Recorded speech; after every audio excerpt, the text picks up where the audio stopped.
3, 2, 1. You ready? You're listening to the Real Pineapple Podcast Network.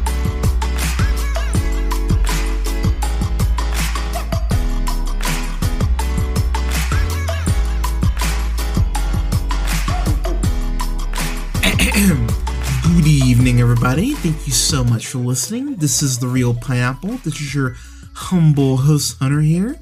Hope you're all having a great weekend so far, or a start to your week if you're listening to this a little later. Got a review here for the latest Angelina Jolie film, Those Who Wish Me Dead, which is directed by Taylor Sheridan, which is adapted from a book. And it's a screenplay written by Michael Corita. I'll go with Corita. And of course, this stars Angelina Jolie. So here's the thing: it's really weird because as I was looking into the film. So Taylor Sheridan, who was the writer on this, or the director, pardon me. He actually wrote Without Remorse, the Tom Clancy film with Michael B. Jordan that just came out. And a lot of the things about that film translate here. This is just kind of I don't want to say a boring movie, but it's very paint by numbers. So the film starts off with this kid who's played by Finn Little, who is about to turn 15. So good for you, kid. Happy early birthday. But he witnesses his dad get killed in front of him by these two hitmen. One that is played by Aidan Gillen. You know him as Littlefinger on Game of Thrones. And then Nicholas Hoult, who of course you know from Mad Max Fury Road, Days of Future Past, you know, those X-Men films, Warm Bodies, a very underrated movie, by the way. But so the kid is on the run from the two of them.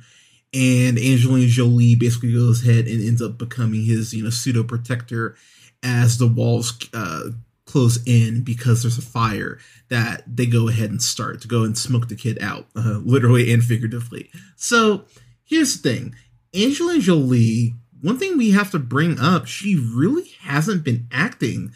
She really has, outside of the, doing a Maleficent movie every couple years, she really hasn't been doing anything outside of that, and then some voice work here and there. So I was actually really happy to see that she was returning to being in front of the camera. Of course, we have Eternals coming up, where she plays Athena, which I'm really excited to see her in a Marvel film because, oh my God, it's Angelina Jolie.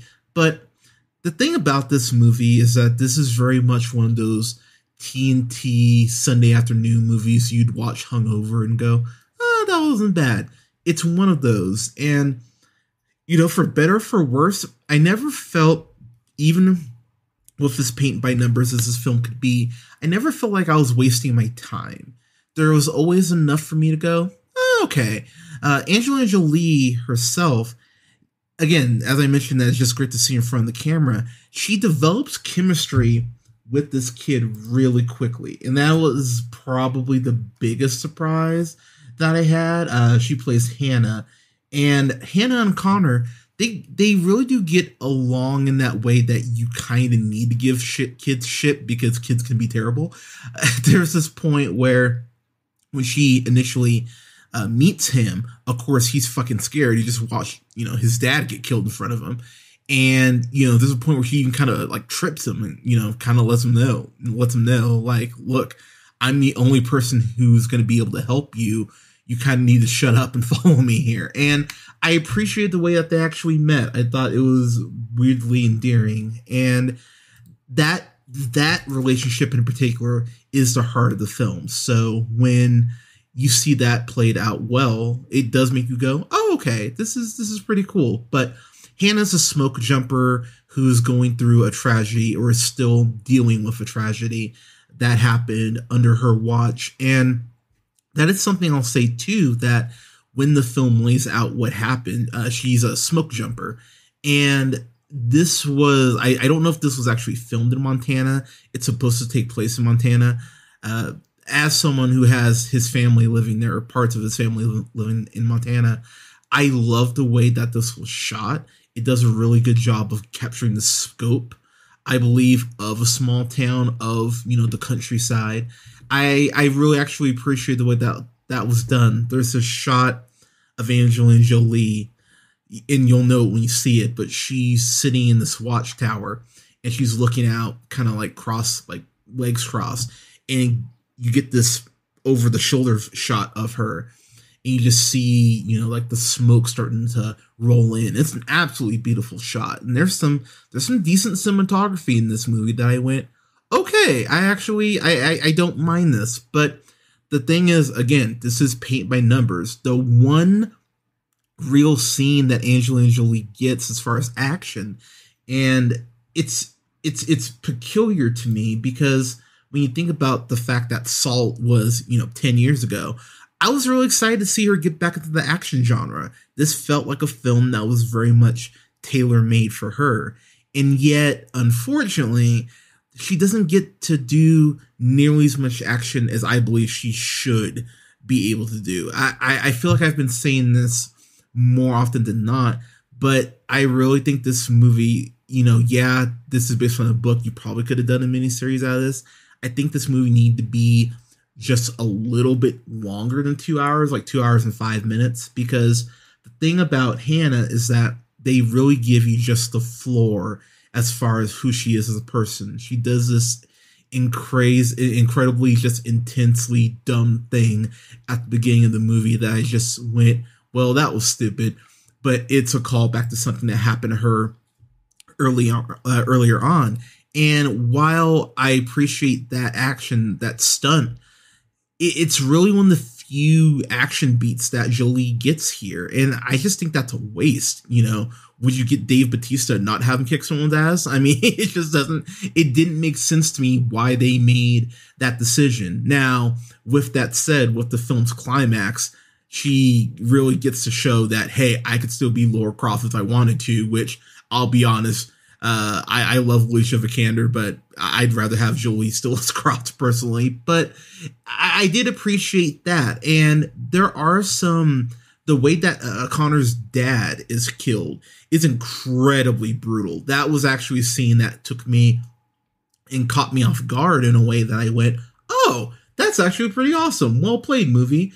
The guys that Nicholas Holtz Patrick and Jack, who's played by, as I mentioned, Aidan Gillen, the guy that they end up working for. And that's the other thing. The villains, they have this throwaway line where they go, oh, they're brothers, which, they don't really need to be brothers. And that's material right there that really could have been fleshed out, because, again, they just say, oh, we're brothers.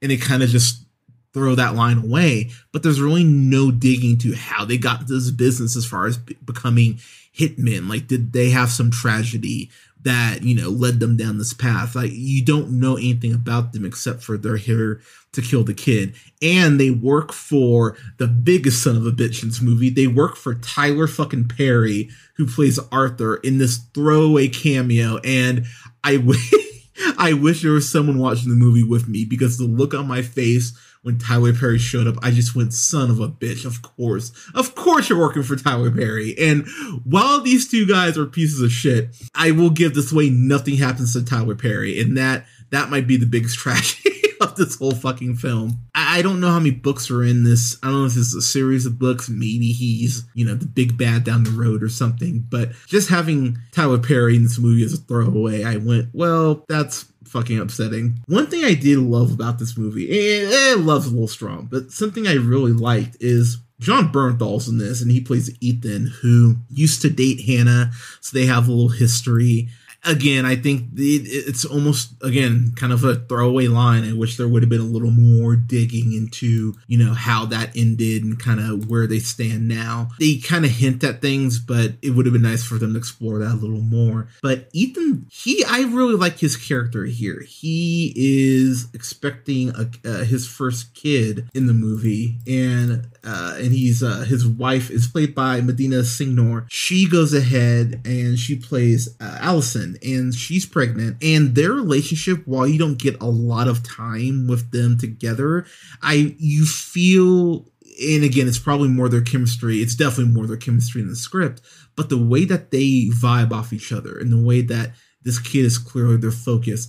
But they're incredible badasses, though. There's a scene that Allison has with the two assassins that I went, son of a bitch, that was fucking impressive. And that was something that I went, you have a woman here in your story who's 6 months pregnant and she's getting more action scenes than your main character. That's a fucking problem. And that's a huge thing that I have to give this film, because again, all due respect to Medina, but we've seen Angelina Jolie, be an action star, not just off Salt, but Mr. and Mrs. Smith and both Tomb Raider films. Jolie has shown she can handle action, be great at it. And it just felt like a very big missed opportunity to go, we're good.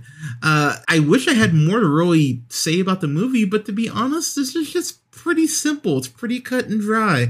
I enjoyed the climax. The one thing, okay, so the biggest complaint I will give this movie is that there's a point, the fire, the actual fire itself, the CG is so fucking bad on the fires. I just went, I really, I know they probably didn't want to build sets and stuff for this, but my God, this was just one of those cases I went, you guys needed to put some more money into the CG for this. And there's a lightning storm in the movie that like shocks Hannah, that I went, all right, really? So she's gonna become Thor. Apparently, there are just those sort of things that took me out of the movie for a second when they would do it. I just went, okay.